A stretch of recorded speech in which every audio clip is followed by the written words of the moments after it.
If Microsoft Edge is frequently crashing on your system, it can be quite frustrating.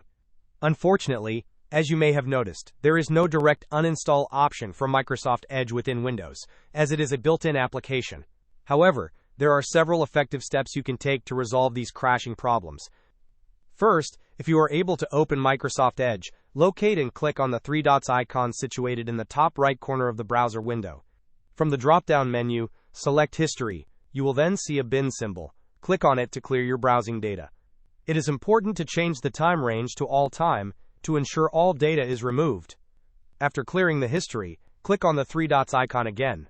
This time select Extensions and then Manage Extensions. Carefully review the list of installed extensions and remove any that you do not recognize or believe might be causing issues. Third-party extensions are often the culprits behind browser instability. Once you have managed your extensions, click on the three dots icon once more. Navigate to Settings. Within the Settings menu, find the option for Reset Settings. Select Restore Settings to their default values and then confirm the reset.